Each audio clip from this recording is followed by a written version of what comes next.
Welcome to Rattlesnake and the Truth 3 about spring turkey hunting. I'm Will Primos from Primos Wild Game Calls. That last scene you saw was an attempt to get a shot with my Golden Eagle bow at a beautiful Mississippi Delta gobbler. Even though I didn't get a shot, this gobbler provided an exciting morning for myself and Chuck Jones, head of the Primos video team. Chuck? He really did. I've got another piece of footage that I'd like to share with everyone This is about good. that hunt. Yep. I'm not sure if the turkey had presented a shot whether you could have drawn your bow or not. Sure I could. You were a little rattled. Anyway, when that turkey finally leaves, Will could not even walk. I ain't gonna say nothing.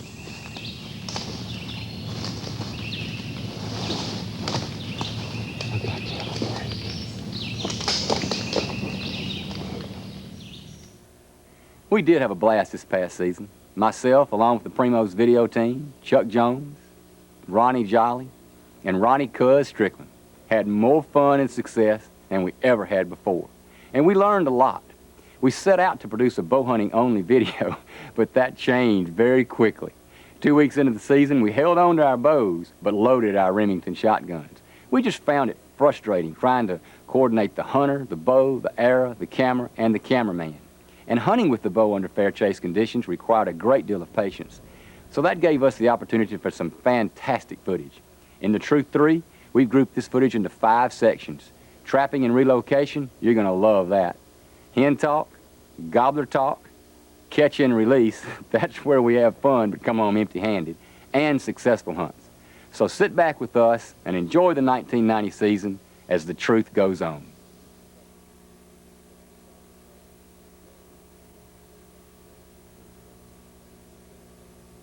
Well, we definitely haven't saved the best for last. That's right, Chuck. This is the section I told you you'd enjoy so much of. This is relocation, trapping and relocation. Bob Dixon, thank you for being here. Bob's been with me on every one of the videos Primos has ever produced, and I'm glad to have you back. Yeah, well, I'll tell you, the numbers are adding up fast, but I'm going to tell you, I've been in every one of them, and this next session is the most exciting part I believe I've ever been involved in with the True Series videos. And to share that with us, we got Senior Vice President of Mossy Oak, Bill Suggs, with us. Yeah, I'm glad to be here. You know, I was fortunate enough to be on Truth 1, the first one that got it all started, and Ronnie Cuz Strickland filmed me taking care of a turkey. Luckily, it was the first time I'd ever been on film. This time, I was running the camera, but I got 10. I had a showing up good morning. Special with one experience. shot. I'm telling you, special experience. That'll run the odds up. And then we have Carson Young, who's the operations manager here at Hayes Outdoors Mossy Oak. Great to be here, Will. Thank you, Carson. And then our very special guest from Game and Fish Department is Mr. Jerry Hazelwood. Jerry, we're proud to have you here with us. Thanks, Bob. Proud to be here. Glad to be able to show the sportsmen a little bit about what goes into getting turkeys started in a part of the state where they're desperately needed. Surveys show that the number of turkey hunters is steadily increasing, puts more of a demand on our available resources, so the Department of Wildlife, Fisheries, and Parks is trying to stock turkeys in parts of the state that don't currently have turkeys, build up a population for the sportsmen. So I guess it's something y'all look for as landowners who are willing to cooperate that do have a lot of turkeys that allow y'all to come in and trap them and relocate them to other parts of the state. That's right. We have some very gracious sportsmen's groups and landowners that are willing to let us come in and take a few turkeys off their place because they know that if it wasn't for somebody else who's doing the same thing, they probably wouldn't have birds on their property. And Jerry, who pays for this? Ultimately, Will, it's the sportsmen that do, and they do so through purchase of license, hunting license, excise taxes on sporting goods that they buy, their contributions through people like the National Wild Turkey Federation and the affiliate chapters, the state and local chapters of the National Wild Turkey Federation contribute money also to help this. There's a whole lot of time and preparation goes into setting up for one of these shots. I think Carsey can probably relate to that on one of the trips y'all went on. Right. We spent at least, well, we spent one entire day from dawn until dark sitting in a 6x6 blind, not moving an inch, and we never saw the first turkey. We did hear some. We did hear some. That's true, Jerry. That's the point I want to emphasize is the dedication that people like Jerry and others like him put into this. What you see on camera is just a small part of what it really takes to get this accomplished. Listen, Will, this is some wonderful footage, and this is what turkey hunting for tomorrow and for my children and the sportsmen out there watch video, their children, ensuring that they have turkeys hunt. And I think everybody's really going to enjoy it. Great. This first scene is positioning the cannons over the 40 by 60 nylon mesh net that we use to trap the turkeys, and here you see we've loaded the charges, getting ready to cover it up so the turkeys can't see it. The cannon shoots the net out over the bait site, which is about 6 feet in front of the net. It's important to have all your knots secured and have the net completely covered. We're looking at a turkey's eye view of 3 birds from one camera angle with the other camera in the deer stand in the background. We've got 3 birds here. A few more come. We've got a total of 10 gobblers on the bait site. You have to make sure all heads are down when the net goes off. Looks like we've got them all down. There they are. Take a piece of old parachute material, which is permeable to air, and puts the turkeys in the dark. When you cover them up, they tend to settle down and not flop around. That way they don't lose as many feathers or injure themselves.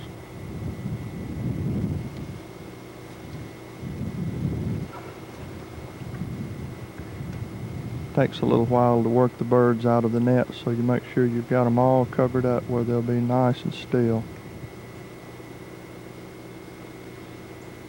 There they are. Let's look again.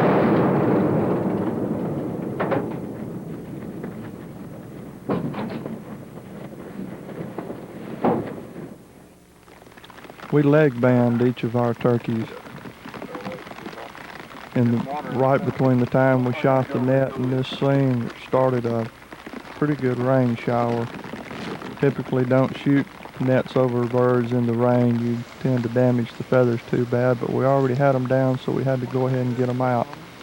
We double check the band numbers so we can write it on the box, so if we have birds going to more than one location, we know which band numbers went to each location.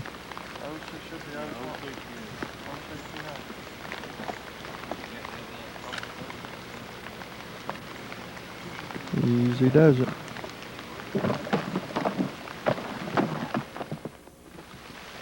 We put them on the truck, all safe and secure in the little box, and they're ready to go to a new home.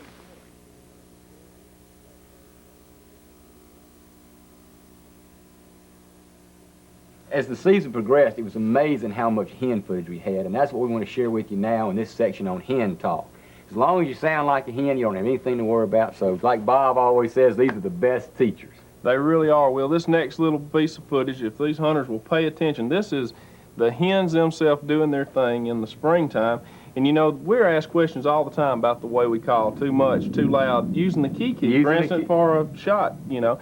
And they say, you know, isn't that a fall call? But we're going to show you some footage of a hen this past spring who was keying up and down the woods. And we use it all the time with good success. Absolutely. Before we go any further, I want to introduce the rest of the Primos video team. Ronnie Jolly. Hello, Will. Glad you're here. And here's the cub. Hello, Wilbur. Very good. You know, oftentimes in the woods you wonder who's mimicking who, whether it's the hen's mimicking what we're doing, and one of our favorite tactics is to imitate what she's doing. That's great. We got one piece of footage we're going to share where Chuck gets on a mad cutter. That's the new call we came out with this year. Jimmy got these out and got me a couple of them before turkey season. This turkey went crazy. I even scratched in the leaves a little bit like she did, and she comes right up in my lap. It was sounded great. You know, these turkeys, they break all the rules. You hear about the old guys using a box call and yelp 3 times, and we got a turkey yelping like 28 times in a row, just cranking it out. So you get out there and listen to them, they are the best teachers by far. They really are.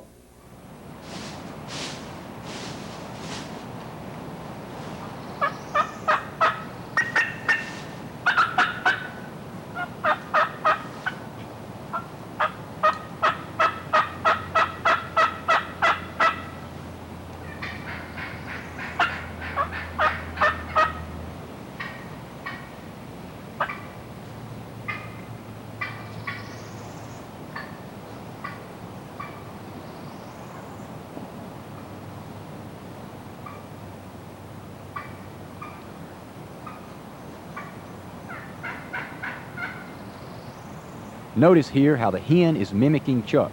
When Chuck gets aggressive, she gets aggressive.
You're going to hear many different turkey sounds in this clip. Notice that the gobbler answers only the hen and not the caller.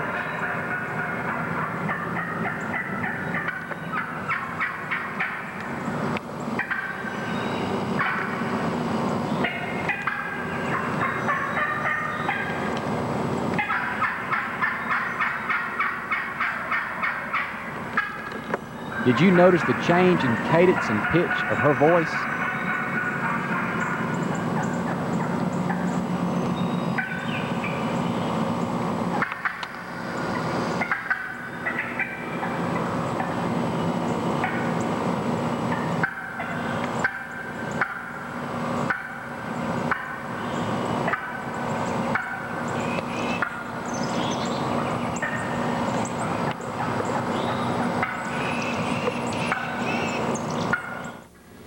This hen, like many of us, yelps way too much.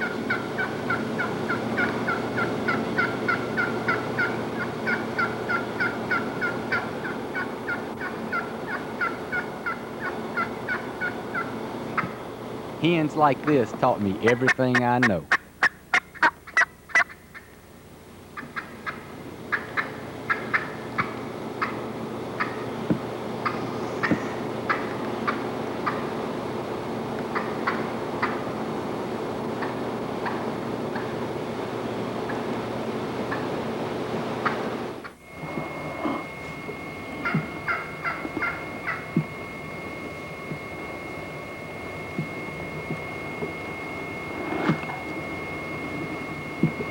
Is she looking good or what?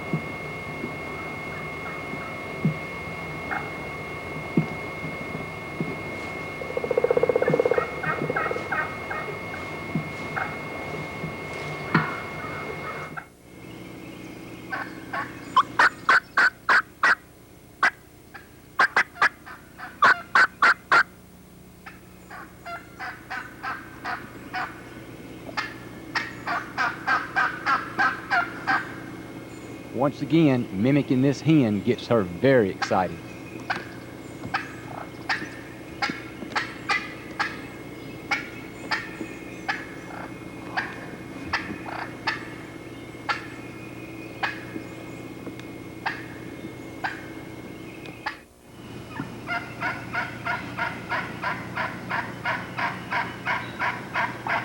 The rasp and rhythm of this turkey I took notice of. A perfect example of a springtime kiki.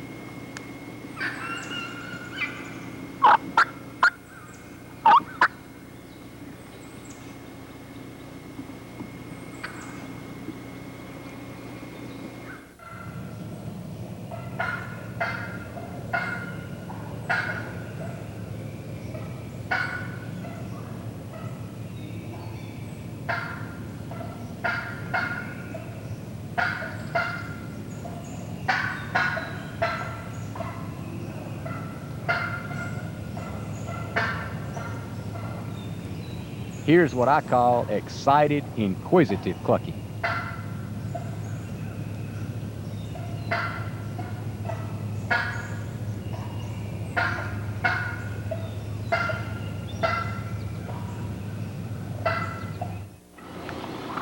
here's the real thing doing an excited cluck and purr.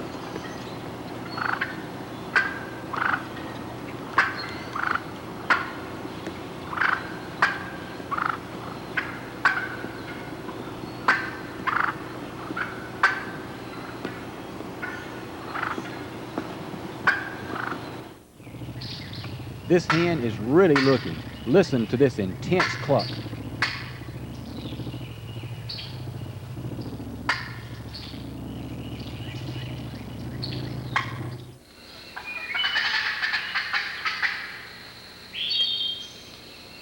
From the Truth 2, a perfect fly-down cackle.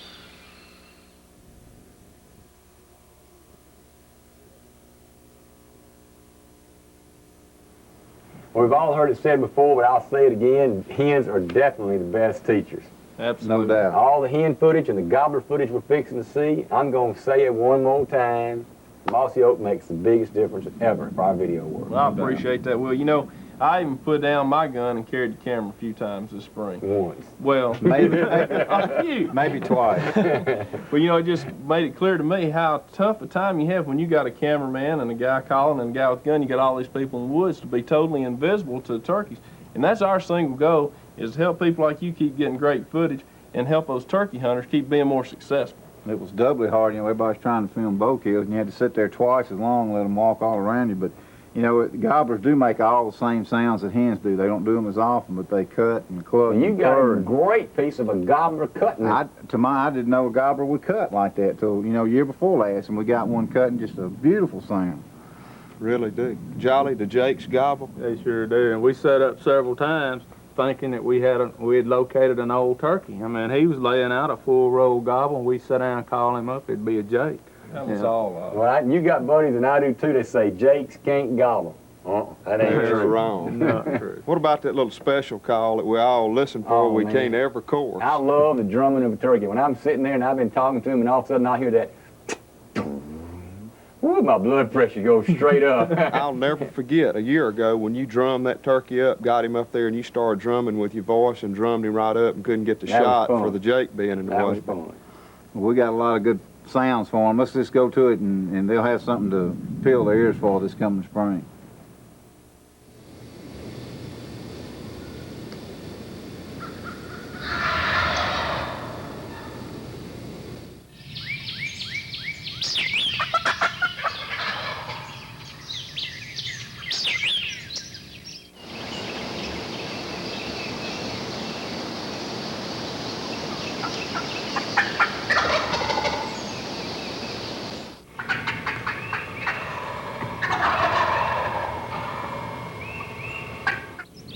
Rio Grande gobblers don't sound like eastern gobblers.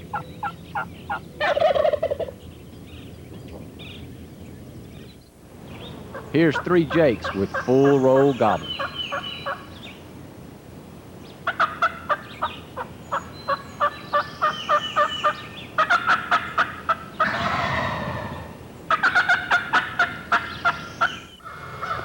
These are all longbeards. Listen to their yelps and cuts.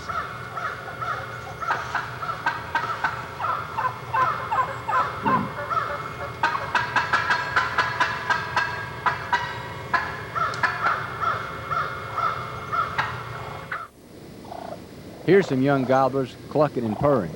The one with the feather growing out of the top of his head, well, we named him Top Notch.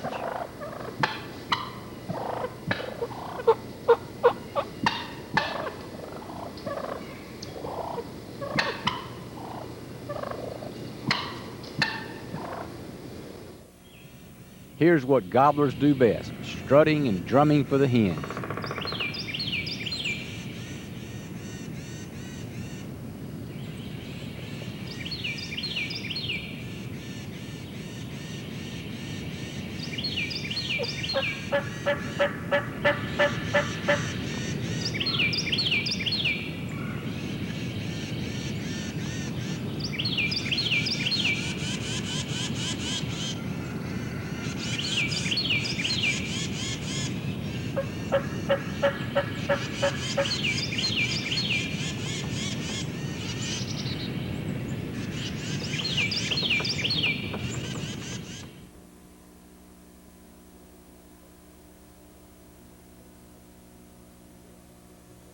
You know, well, ever since the first truth, when everybody got to see you miss a turkey or two, the catch and release or the misses have been the highlight for the camera guys. I know it has me. It's just as much fun as a successful hunt. It really is. Catch and release has become our term for when we go out and have a whole lot of fun and capture a hunt on video, but we don't come home with anything. We just come home empty-handed.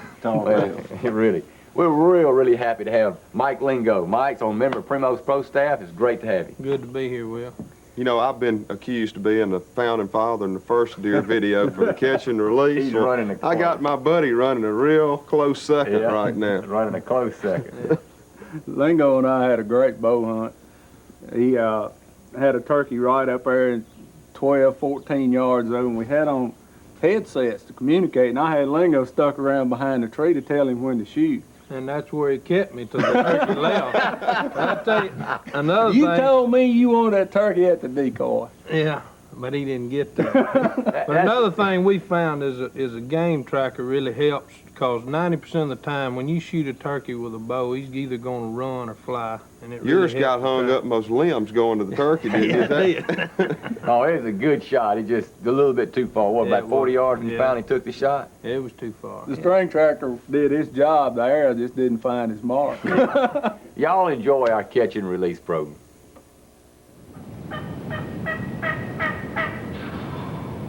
This is a mid-morning hunt, about 10 o'clock. Remember, Ronnie Jolly's behind the camera and Mike Lingo is behind a tree, and he's supposed to shoot the turkey with the bow.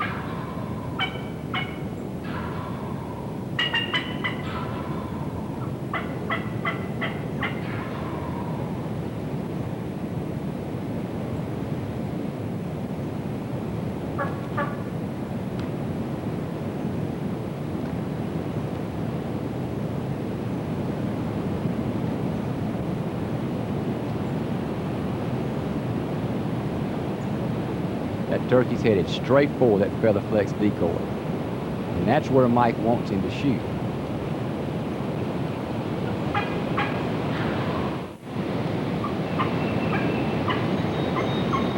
Well, Jolly gets so engrossed in filming this gobbler at such a close range to him that he forgets to whisper to Mike in the headsets and tell him to shoot.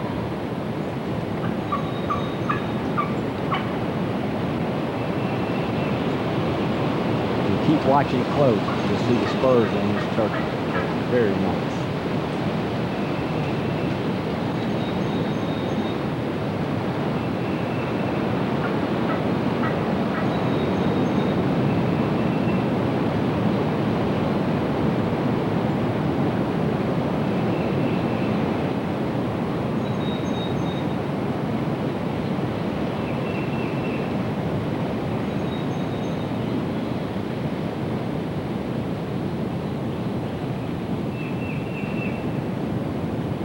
Turkey's got his eye on that decoy, which is a little bit to your right.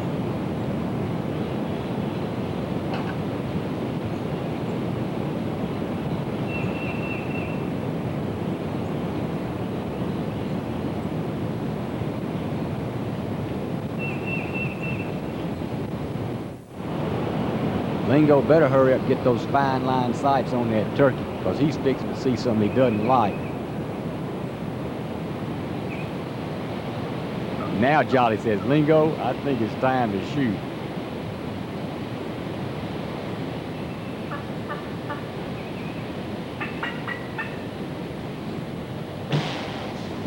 There it goes, just a little bit short.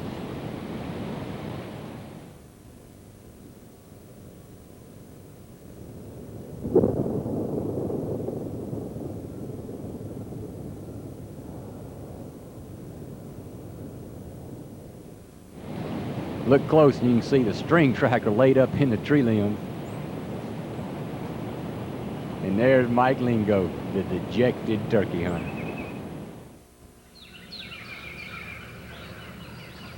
We can't tell you who the hunter was on this particular morning because he's a well-known turkey hunter and he didn't want anybody knowing he missed. Well, this turkey we named Black Velvet for a popular song. He was smooth as silk and gone in a flash.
Well, I'm not going to be shy at all about mentioning who this turkey hunter was. This is Steve Burnett from Georgia.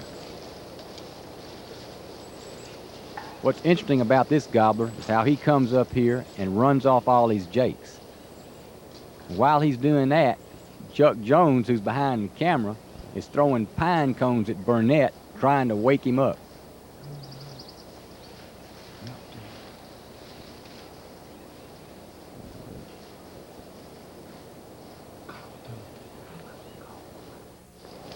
Well, finally Burnett wakes up, but the gobbler thinks something's going on.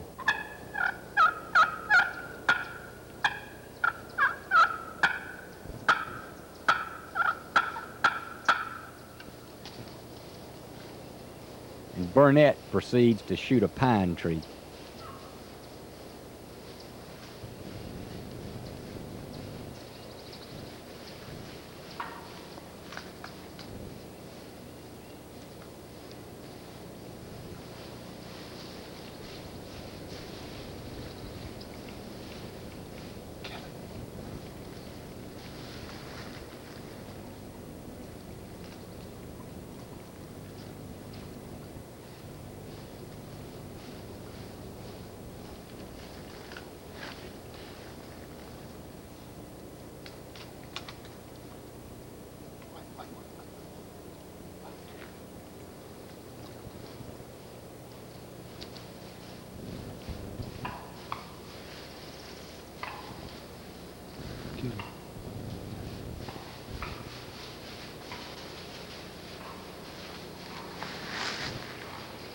Kill him?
Chuck and Will Walker thought this was a perfect bow setup.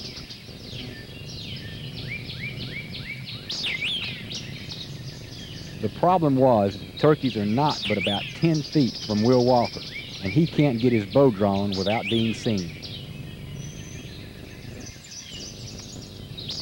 Watch how unbelievably fast two of these gobblers spot Will trying to draw his bow and explode into the air.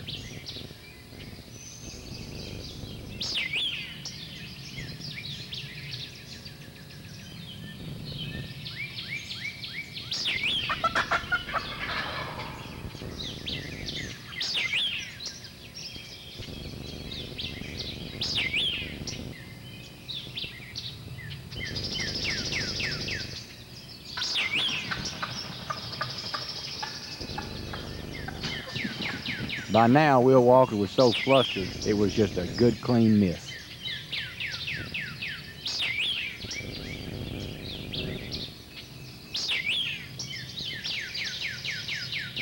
You can see there how close he was to the turkey.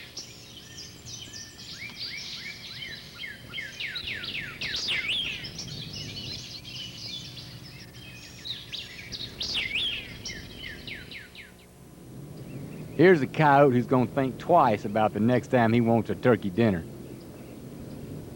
I guess you could say this is a true catch and release.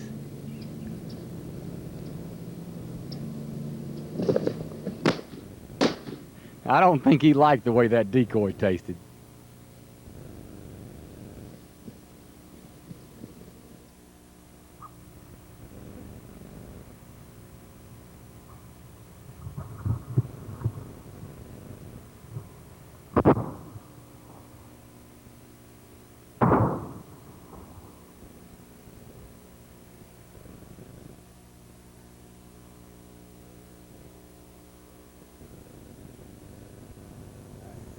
Well, we're going to share with you some successful hunts now, and this is definitely times when we didn't come home empty-handed.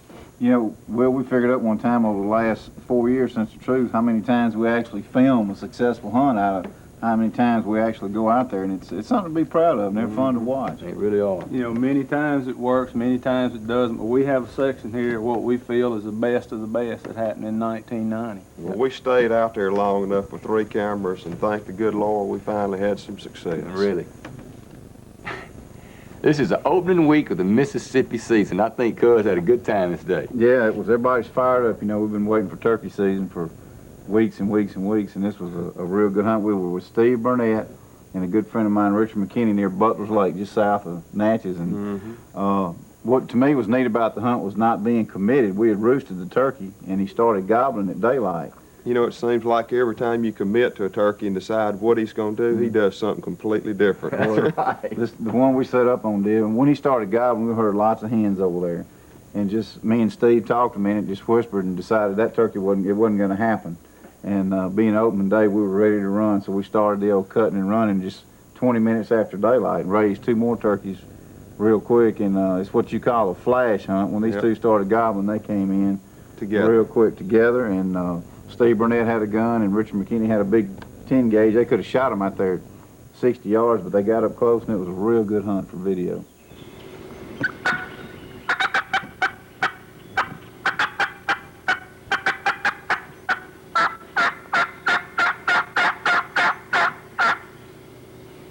Steve Burnett can definitely cut and yelp on that limb hanger mouth call.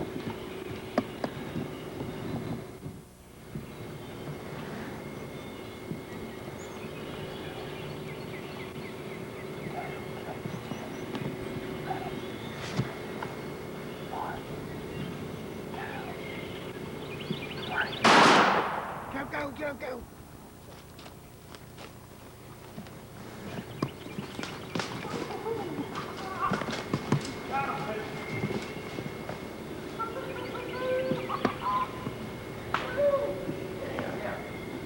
Double home video. Yes, sir. Too long, beard.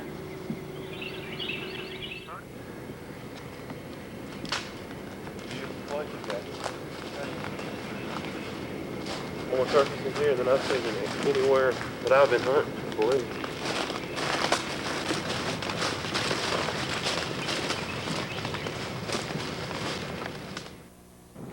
This is our good friend and member of the Primos Pro staff, Buddy Haynes. Buddy, great to have you back. Nice to be back. Buddy was on the first video we did quite a few years ago. It has been a few years. Chuck and I had a good hunt in Missouri. Great hunt. We hunted up in the Mark Twain National Forest and got on one of those National Forest gobblers. Been hunted a few times, I'd say. Several times. And about the 3rd time we set up on this turkey, it was like 10:30, 11 o'clock in the morning, and Chuck had kikied to him while he had the camera off, and the turkey gobbled right back. He loved that kiki. Yeah, and I kikied like 5. Well, I had to change calls. I changed and got this tree call from a true double, and I kikied back at him about 5 straight times, and he gobbled right back. We finally got his attention. Look, when that turkey finally comes up there, he comes up to our right, and Was he I looking wasn't for quite you? ready. He was looking, and I had to move the camera and had my hand eye position. I tried to move the lens, and he saw me, picked me out. If it hadn't been for this short barrel Remington 870 and those Winchester number 4s, I believe he might would have got away. You did a good job.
Watch this gobbler when he comes up to the right of that big tree. When he gets to where he thinks he ought to be able to see the hen that's been calling to him, he definitely looks.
Look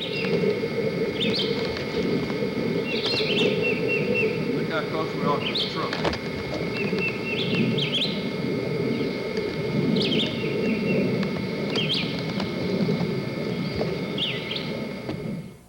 This hunt's with Ronnie Jolly filming and Toxie Hayes, our good friend and inventor of Mossy Oak. I wish Toxie could be here with us, but he's just had an addition to his family, so he couldn't be here. So let's let Toxie say hello to us. Hello from West Point, everybody. I sure wish I could be down there with y'all at Rattlesnake, but as you can see, I think Diane needs my help just a little bit more than y'all do right now. Definitely. We'd like to introduce you to the two newest members of the Mossy Oak hunting team. This is Daniel Fox Hayes, and this is Toxie Neal Hayes. And this is their big sister, Sarah Francis. She's my permanent fishing buddy, aren't you? She's been a big help to her mom and daddy since the twins were born. Sure has. Now, I know y'all are down there having a good time putting on the finishing touches of the video. But I'm just glad I can make my contribution this spring by calling up a fine old boss gobbler for the Primos camera crew. Now, Will, you and Cuz have got to promise that you'll help me teach Daniel and Neil how to love and appreciate the great sport of turkey hunting just like all of us do. Just think in no time we'll have them calling too much and calling too loud, Diane. Oh, no. I feel sorry for the future wives. It won't be too bad. Well, everybody wave bye-bye. Y'all have fun down there. Man, are those two fine jakes each got? Two fine jakes. You reckon they're going to grow up to be some nice gobblers? They're going to be big gobblers. Toxie has his way, I guarantee. That's right. You know, Toxie and I had a great hunt. We started out real early that morning. We'd roosted this turkey the afternoon before, and we knew he was by himself. And we had to cross a couple of little shallow ridges and sloughs to get in there, too. Y'all went that lacrosse boot country, weren't you? Once again, this is the Mississippi River Delta country, and if you don't have some boots like them high-top lacrosse boots, you're going to stay wet. That's right. Yeah. We got into him and got set up on him real early, and Toxie, we don't normally call for a turkey in a tree this much, but you could just feel that this would work on this turkey. Toxie took it over. And he used a spring hen, which is just real easy to use, yelping and clucking at the turkey. He also used a mouth call. We used the wing and everything. Turkey didn't come just exactly like we wanted to, but Toxie loves this 1187, and those Winchester shells at 38 yards did the trick. That's right. That 1187 shoots 2 3/4, 3 inch. It is great. Toxie loves that thing.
It's right at the end of the Mississippi season. We are worn out. All of us, Chuck, Cuz, Ronnie, Jolly, we've just been filming for so much.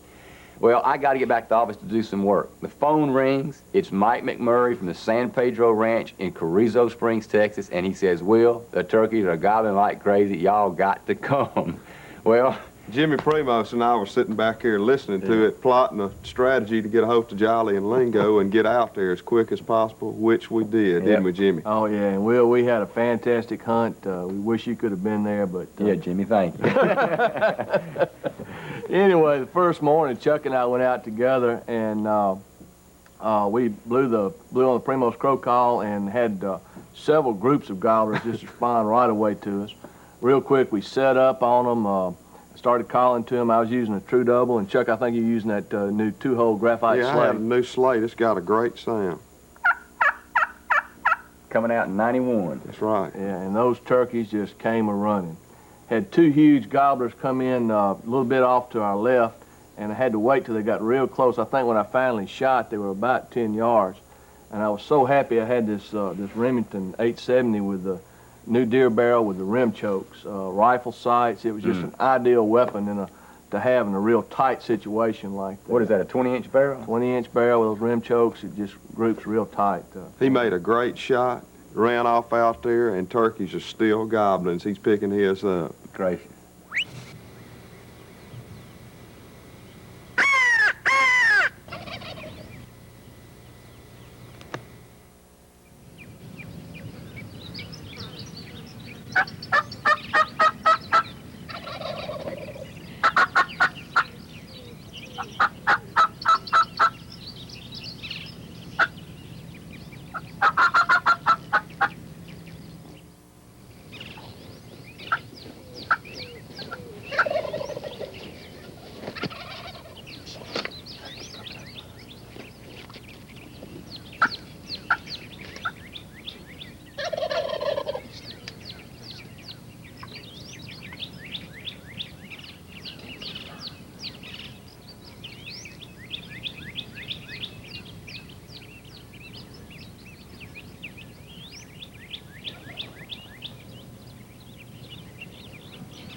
Once again, we're at the San Pedro Ranch. Yeah, we had our host and guide, Mike McMurray, and Jolly on this hunt this morning. Yeah, and I tell you what, the reason we were successful on a lot of these hunts is because of these feather flex decoys. These things are so light, they don't weigh as much as a shotgun shell. And they'll fold up, you can put them in the back of your vest, or they'll roll up to, you know, really small. And they even make a flock with a gobbler included. I mean, it's a very effective tool, really. This particular morning, you and Mike and I set up on a road in front of some turkeys that were traveling, and we put one hen out just to save time, and they rounded that corner and saw that hen, and here they came just in a march, and Mike took a perfect shot right at the decoy. And Mike had a blast.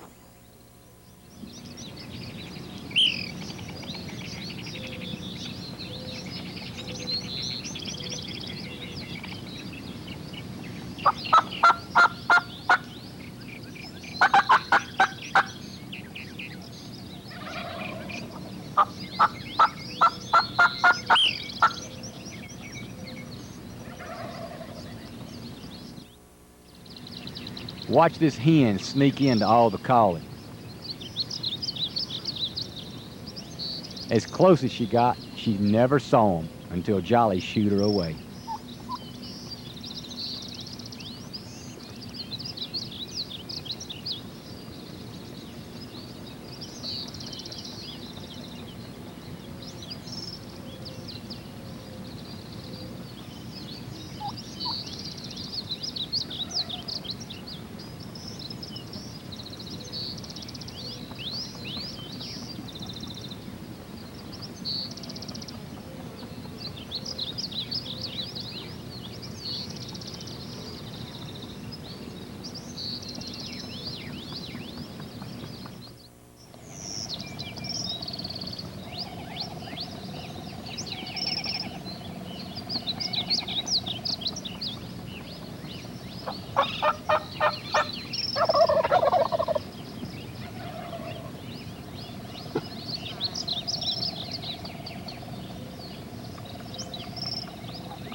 This is one hunt we can all be proud of. I'm telling you, Jolly and I were certainly proud of it. Took a lot of pressure off of us. Yes, sir. This was the highlight of the whole turkey season to us. We've been trying all year to harvest a mature gobbler with a bow, and several times when we realized this turkey was coming in, I panned the camera back around to Chuck, and he was in that little clump of brush, and I just could not find him. I'm telling you, that mossy oak in Texas did a great job. That turkey was 12 yards when I finally made the shot. Yeah, you did make a good shot, and we can thank Muzzy for making a great broadhead, too.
We got another good hunting buddy. Will Walker, welcome. Thanks.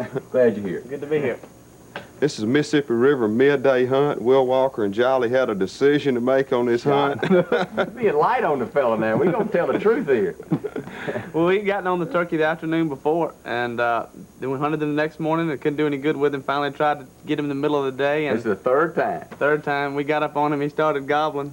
And the third time was a charm because the turkey walks out right dead in front of me with my gun, you know, Well, and Walker's out of position. I've heard this story a whole bunch of times. I ain't fessing up. This boy ain't fessing up to everything that went on. I hadn't killed a turkey this year, and I had my hopes set on killing this That's one. right. He'd been busy filming the whole year, and they set up a certain way so that Will would get the shot with a bow. Well, turkey comes around. Next thing you know, this fella's got his safety off, looking at the turkey, thinking, I'm going to get this turkey. Well, he had a chance to move, and he hears something, and this boy's sitting next to him with the bow. Walker made a great move, and like a ghost, he's right there, he's in position, the turkey's standing there, and Will made a good shot, but I just didn't know it, and That's turkey hit questionable. there. That's real questionable. Well, anyway, I shot the turkey, and we didn't have to track him.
Did the right thing.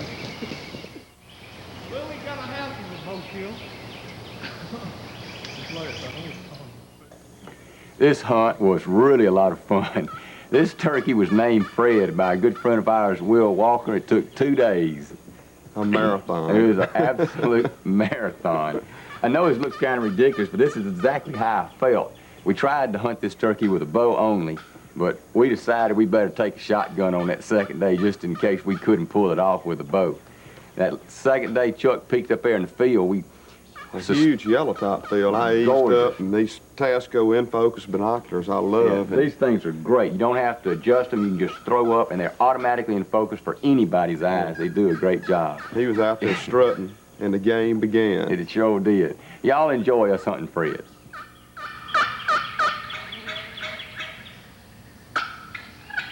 This first afternoon when we located Fred, he came on a dead run to about 50 yards and gobbled at us there for about 2 hours.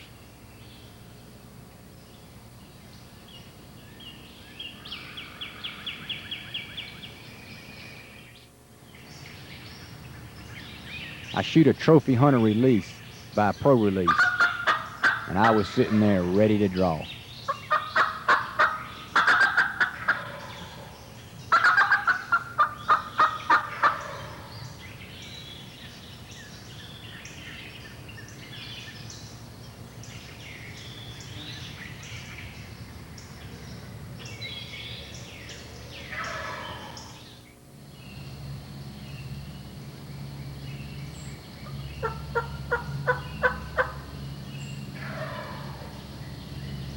We stayed with him till dark and actually knew which tree he roosted in. The next morning, we were within 100 yards of him.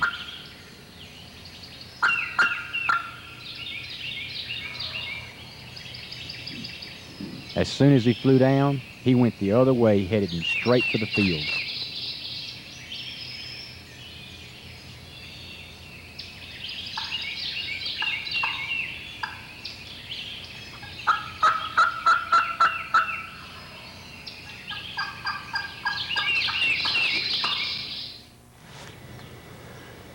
When we got to the field about 9 o'clock, there he was.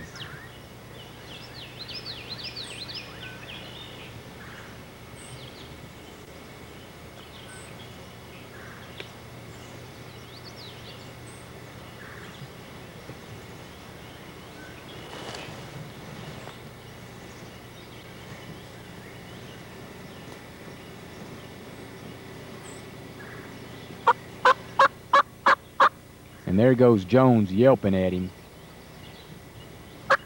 Doesn't take much, and those hens head the other way.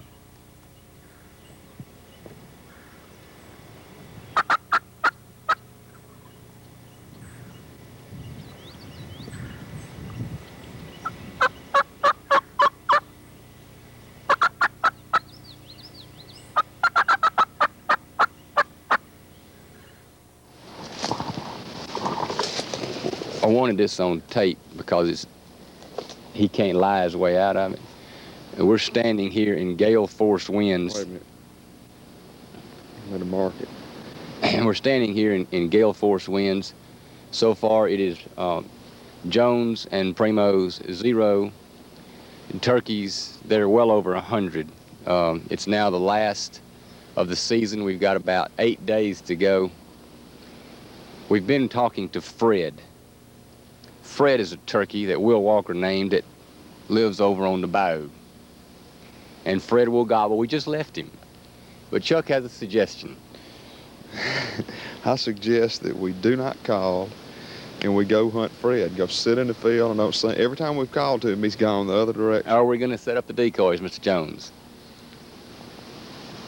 Absolutely not. We're not going to set up the decoys. What do you think? I don't know. We'll have to talk about it once again.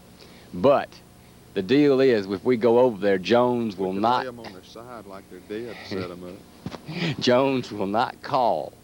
This morning, Fred was on the way at 70 yards, and Chuck couldn't stand it, and he goes, "Boop, boop, boop." And the 3 hens that are with Fred just go pew across the field. So, Mr. Jones, may I please have your calls? All of them. That's it. Hey, come on. I promise, that's it. I got a gun on you, all of them. I swear. Where's your slate? I left it at the camp. Okay. We are now in hot pursuit of infamous Fred.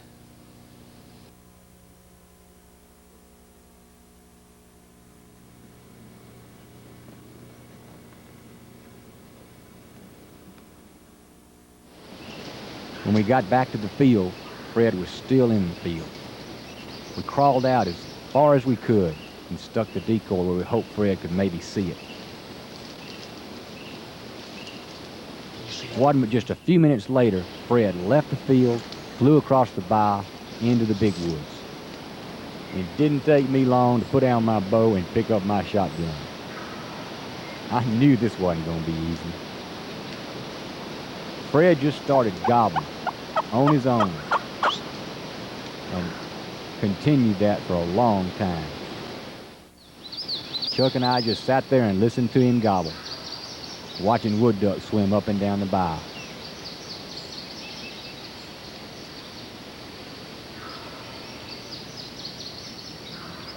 I don't know about Chuck, but I was sitting there thinking, what are we supposed to do next?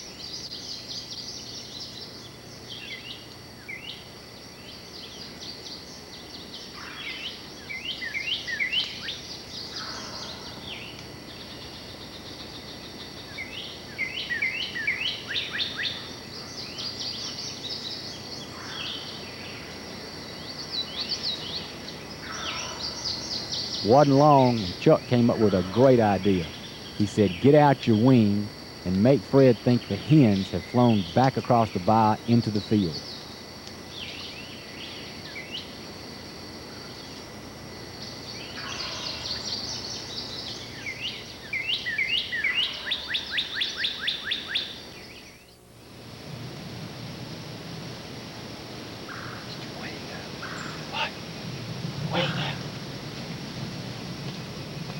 At this point, I turned my head toward the field, yelped a little bit, and used my wing to make Fred think we'd flown across the bow back into the field.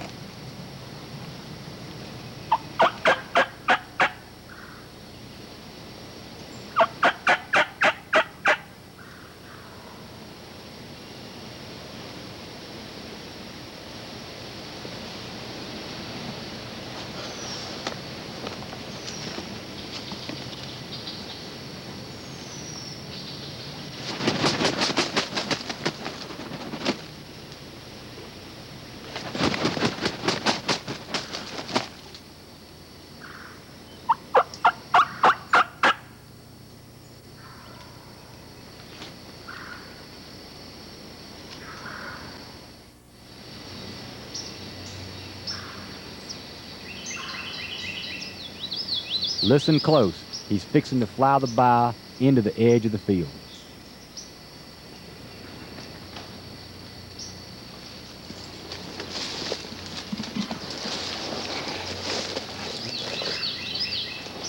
And it doesn't take Jones long to move the camera.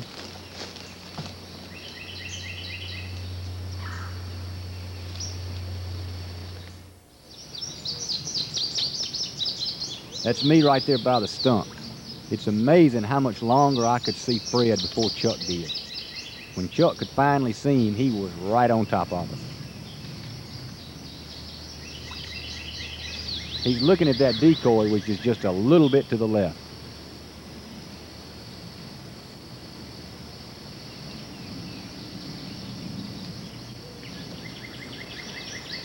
But it doesn't take him long. He gets suspicious.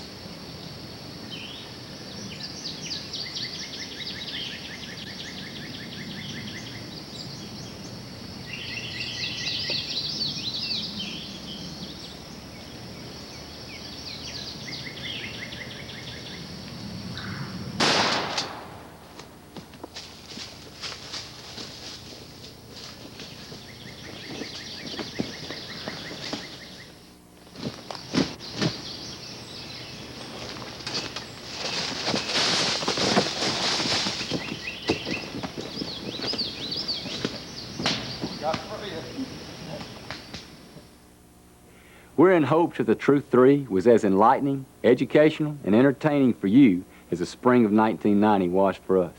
And remember, it's you, the outdoorsman, whose taxes and contributions make wildlife programs possible.